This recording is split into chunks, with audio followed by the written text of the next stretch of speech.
서울과는 달리 지방은 아파트 가격이 많이 내렸는데 지금 투자해도 됩니까? 라는 아주 그냥 짧은 한 줄이었는데 요거에 대해서도 또 답변 한번 드려보겠습니다. 질문의 요지는 간단하죠? 지방 집값이 많이 떨어졌는데 사야 될 타이밍입니까? 라는 거예요. 이 질문은 다시 이렇게 바꿔볼 수가 있어요.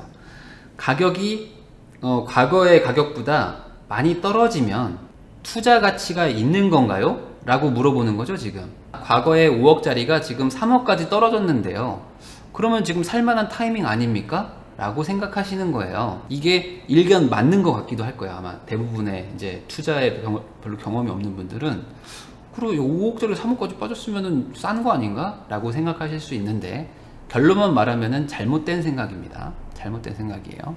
과거의 가격은 아무짝에 쓸모가 없습니다.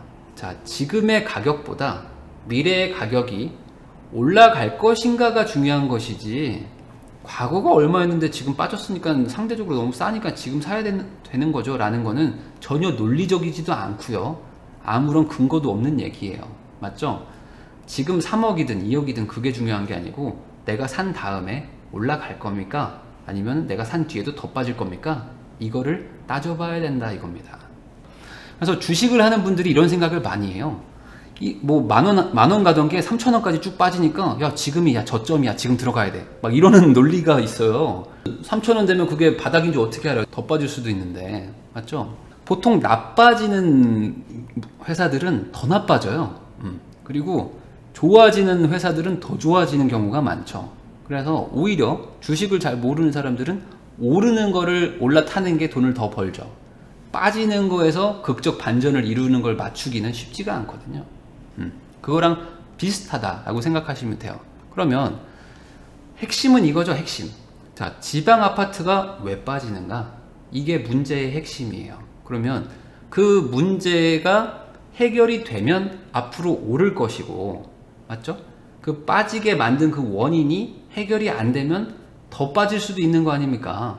그러니까 왜 빠졌는가를 내가 먼저 알아야 돼요. 그러면 2009년부터 지방의 집값이 계속 올라갑니다.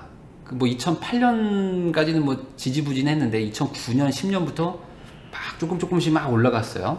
그런데 2011년도부터 14년도까지 엄청나게 집값이 폭등합니다. 특히 소형 아파트, 지방의 소형 아파트들 가지고 엄청나게 올라가는데 2015년도까지도 막 올라갔어요. 그렇지만 2015년도가 거의 끝물에 가까웠죠. 그리고 16년, 17년도부터 막 빠지기 시작합니다. 그러면 왜 이렇게 빠지게 됐는가? 이거를 알아봐야 돼요.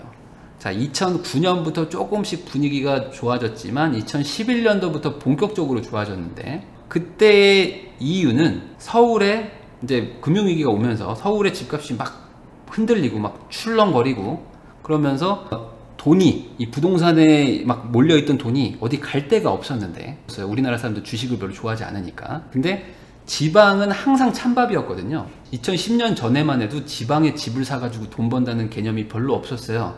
다들 그냥 서울에 수도권에 큰 대형 평수 살려고 그랬었지. 근데 그래서 건설사들도 지방에 소형 아파트들을 공급한 적이 별로 없어요. 특히 2000년 초반부터 2001년 이때부터 2007년 사이에 지방에 소형 아파트를 공급한 적이 거의 없습니다. 물량이 거의 제로에 가까운 수준이었어요. 지방에는 되게 소형 아파트들이 부족했고 집을 안 지어댔으니까 소형 아파트의 수요가 되게 높은 상태였는데, 마침 금융위기가 터지면서 서울에서 한번 큰 충격을 받아서 이 부동자금들이 그러면 어디 갈 데가 없나 했는데, 수요가 막 몰리는 지방의 소형 아파트들에 막 돈이 막 조금씩 막 가기 시작했었어요. 공급을 안 하니까 집이 없었어요. 작은 아파트가 정말 없었어요. 그래서 10년, 11년 쭉 올라갑니다. 그러니까 건설사들이 바보입니까? 이게 분양하면 지방의 소형 아파트를 분양하면 이거 돈 좀 벌겠다 라는 분위기를 캐치하죠.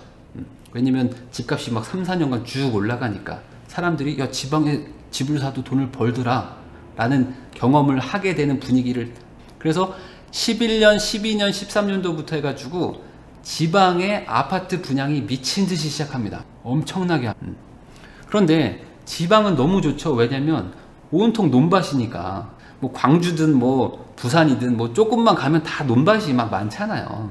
대구도 마찬가지고, 뭐 중심지나 조금 뭐 도심지지 나머지는 다 옆에 논밭이 많단 말이죠. 그러니까 그냥 막 논 사다가 그냥 아파트 지어버리면 분양 막 팍팍 되는 거예요.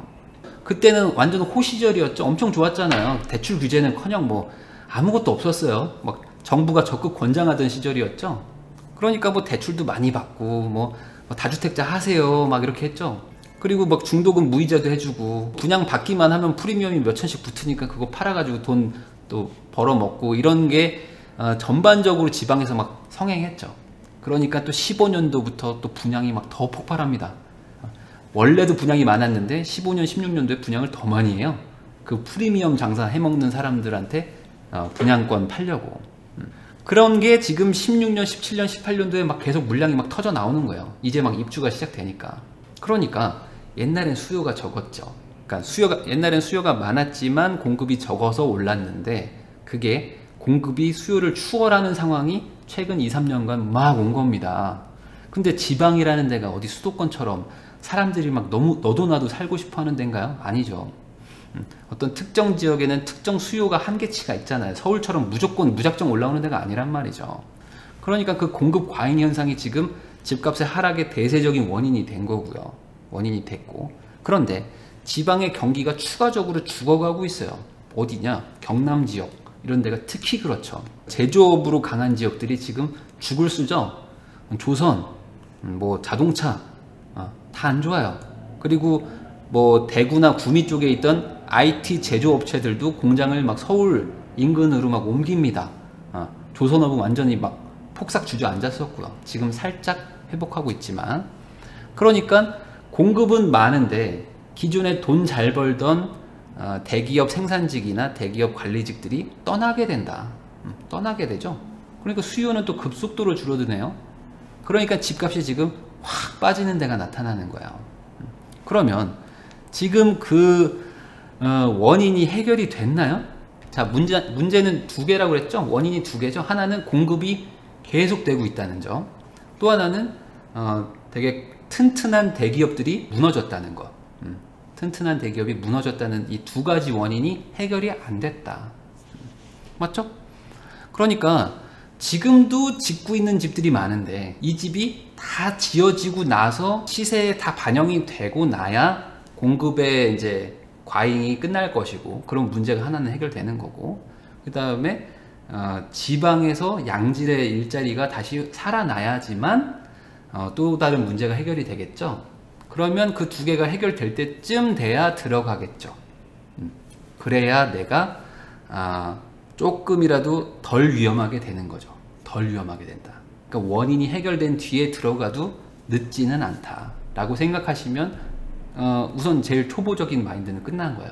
물론 지금도 기회가 있는 곳들이 있겠죠. 그렇지만 어려울 것이다. 확률상 되게 맞추기가 어려울 것이다. 자, 그러면 이런 얘기하는 분들이 있어요. 광주가 막 7개월 만에 3억이 올랐던데요. 막 대구는 막 수성구가 막 폭등하던데요. 라는 데가 있단 말이죠. 거긴 뭐죠? 라고 얘기하는 사람도 있다고요. 그러면 지방이라는 단어는 두 글자지만 사실 지방은 얼마나 넓습니까? 수도권도 엄청 넓은데 지방은 얼마나 더 넓어요. 맞죠? 지방도 다 지역마다 위치가 다르고 입지가 다르고 상황이 다르죠. 그러니까 지방이라는 걸로 하나로 퉁치기에는 특이한 곳들도 있어요. 그러면 내가 그 부분에서 어떤 특정한 아파트를 골라낼 수 있는 눈이 있는가? 눈이 있는가? 이게 또 핵심인 거예요. 그럼 내가 그 고를 눈이 있으면 지금 들어가시면 되는 것이고, 그게 안 된다. 나는 그럴 눈까지는 없는 것 같다. 그러면 우선은 조금 기다려도 된다. 우선은 조금 기다려야 된다 이거죠. 그게 초보자들한테는 적절한 조언이 될 수 있어요.